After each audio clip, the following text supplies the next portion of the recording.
May bagong magsisimula sa iyong life with the Ace of Coins energy, but I'm about to say Ace of Wands. So it means that it's about passionate love. Yeah, no? It's something here stable. Yung iba siguro nagsimula na to, no? But this is something here na magsistay, no? Like from the ground up, no? Parang isang buto na pag tinanim mo, no? Magiging siya rito na toge. Toge talaga, no? Tapos magiging halaman, tapos malaki ang chance na maging puno. Yan, no? Diba ang pinakamatibay nating puno, no? Nara. Yan. So, ganon. Let us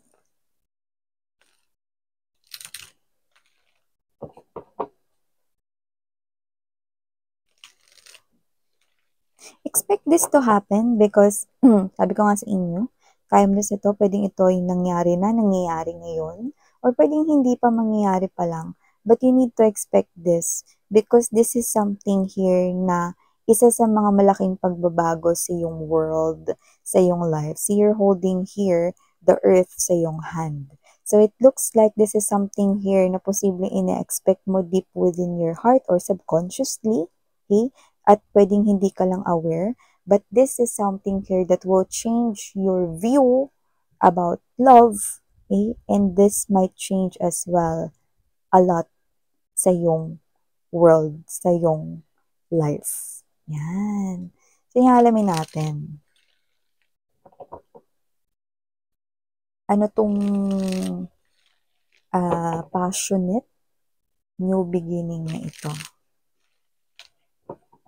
Yeah, I'm seeing, no, na lahat ng luha rito ay tuyot na, lahat ng pain rito ay tapos na, at lahat ng mga sugat ay magaling na, no, at lahat ng mga peklat ay pumuti na.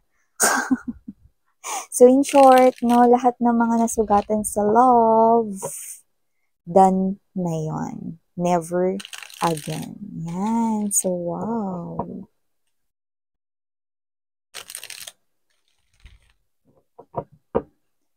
Okay. Let us see more.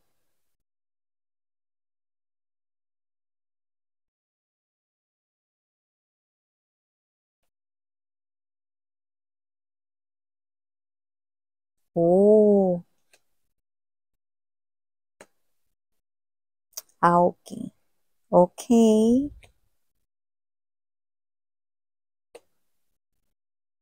Ito na naman talaga. Hindi naman talaga nawawala yun. Kailangan high pitch, miss yan. Ito na naman talaga. Diba? Yan. Mamaya papaliwanag ko sa inyo.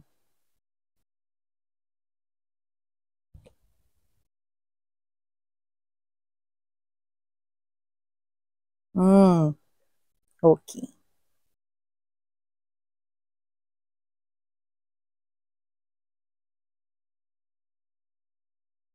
So, hi and hello there, collective. Yan, no? Hi sa mga new subscribers. Ako po si Yan. Welcome.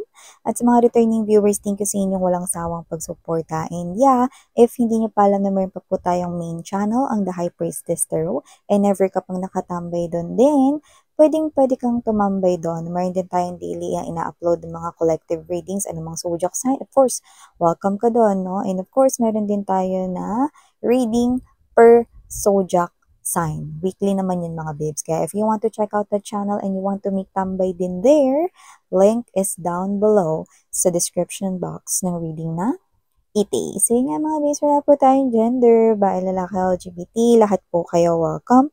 Pwede nyo rin pong pagpalit-palitin or i-flip ang mga roles kung gusto ninyo kasi isa naman itong general reading. And at the end of the day, palagi po kayong may free will na free nyong gamitin, of course naman, anytime, where. Yan mga babes, no? So nakikita ko dito, no, na meron dito ang energy ng, actually I'm seeing a lot of people here, okay? But I'm seeing partners, yan, no? So nakita ko dito that with the presence of Queen of Wands energy, ang partner mo ay ang King of Wands.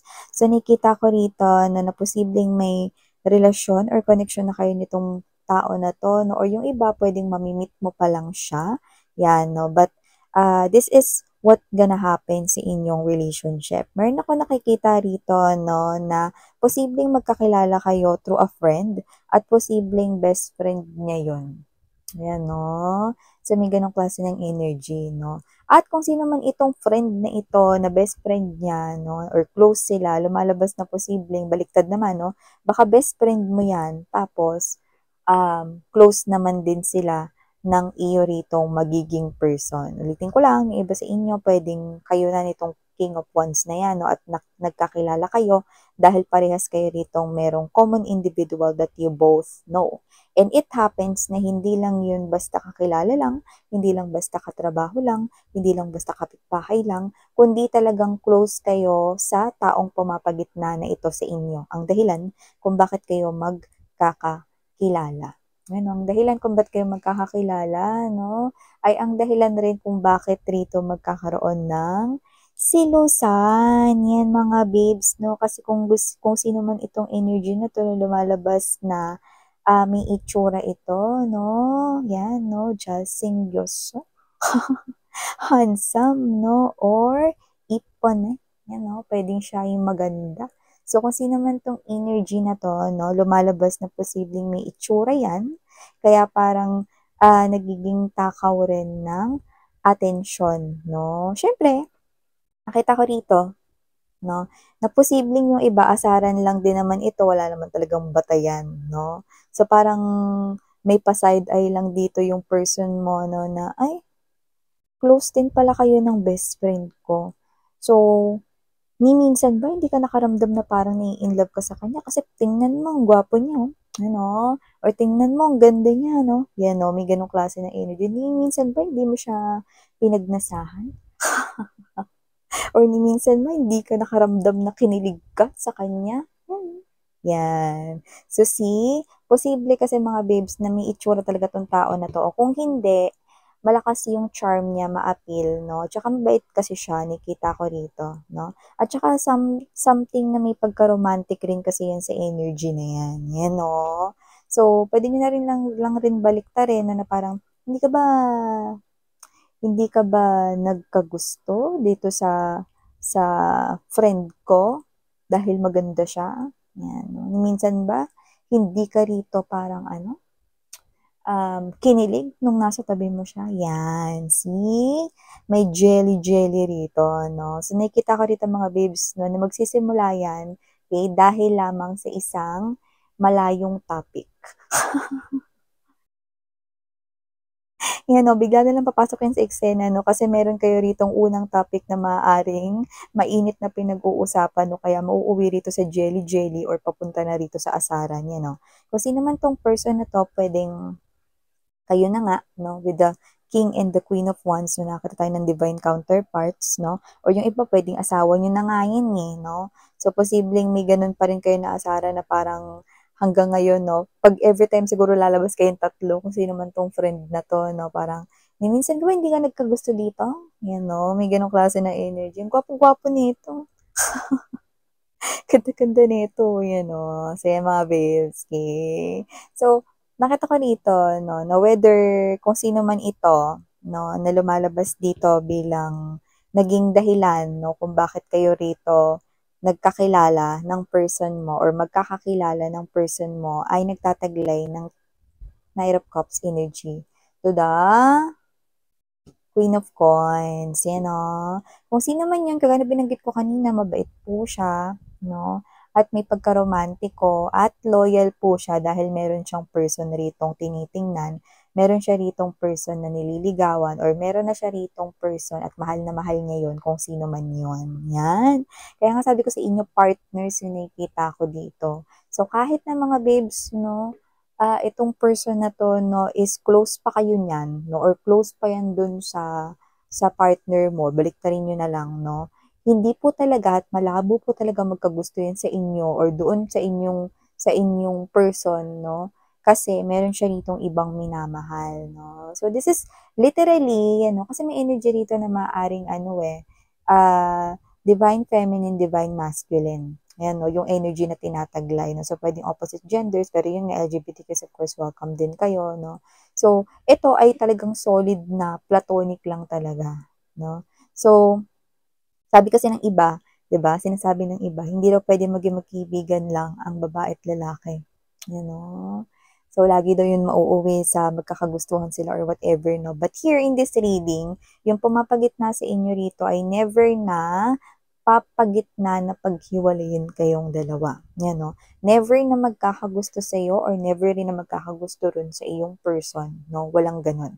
Dahil meron siya ritong ibang minamahal at tinatangin with this energy, this person here is loyal and will remain faithful with that person here, no? Up until the end of his or her life. See? Sabi ko sa inyo, mabuti siyang tao, mabait siya ritong individual, at siya ay tapat sa kanyang damdamin para sa kanyang iniibig. So, nakikita ko rito, no, na kayong dalawa rin naman ng iyong person, no, na nagkakilala dahil dito sa taong ito na lumalabas na parehas ninyong friend or close friend, no, ay nakikita ko rito na matibay rin naman ang inyong samahan. Paminsan-minsan mga babes na nagkakaroon lang rito ng asaran, no, at parang, asaran at ang cute nga eh, kasi hindi ko nakikita na, alam mo yun, yung away na as in sigawan na ang sakit sa tenga. No? Ito parang yung energy is ano eh, mas lalo ninyong nakikita, no, yung pagmamahal ninyo sa isa't isa, no, kasi may selosan yan, no. Wala ka bang ginawa? Di mo ba ito niyakap before? Hindi ba nito hinawakan yung kamay mo before? Yan, no? May mga ganun-ganun. Ang cute niya lang talaga dito, no? So, nakita ko dito mga babes, no, na hindi talaga intentional yung ganun.